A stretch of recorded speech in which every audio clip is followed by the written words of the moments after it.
alizokwisha tuelezea Mtume Muhammad sallallahu alayhi wasallam zimekwisha dhihiri. Tunachoongojea ni zile alama 10 kubwa.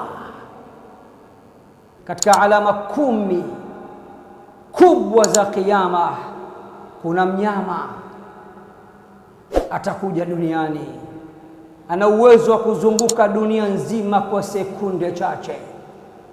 Kazi yake anategesha maeneo ya misikitini na maeneo ya kheri. Wale watu wote ambao kipindi hicho, wale waliopinda wakadata na kujizima data, watakapokimbilia misikitini, mnyama anawaumbua, anawataja kwa majina. Akhrajna lahum dabbatan min al-ardi tukallimuhum. Fulani, umekuwa mtu wa msikiti kwa sababu unaona dalili za kiyama tayari. Mnyama ni hatari sana, lakini miongoni mwa alama hizi za kiyama, ndugu zangu, Masihu Dajjal,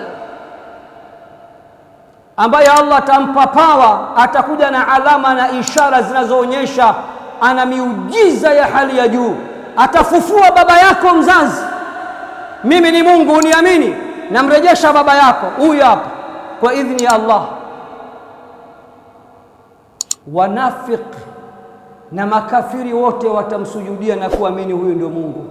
Na Bwana Mtume anasema ana jicho moja kama jicho la semi trailer, kama Scania za barabarani zinakuwa na jicho moja kubwa tali ile, alafu kwenye paji la uso kaandikwa kafir, kafiri. Alama hiyo, neno hilo hawezi kuliona ila kila ambaye ni muumini. Miongoni mwa alama kubwa 10 za kiyama, Yajuja wa Majuj, viumbe wa ajabu hawa. Miongoni mwa alama kubwa 10 za kiyama, jua mambo yatakuwa vice versa. Hivi sasa jua linachomoza kutoka upande wa mashariki na linazamia upande wa magharibi. Alama kubwa za kiyama zitakapodhihiri, Allah atasema jua sasa mambo yaende kinyume nyume, vice versa. Jua litachomoza kutokea upande wa magharibi.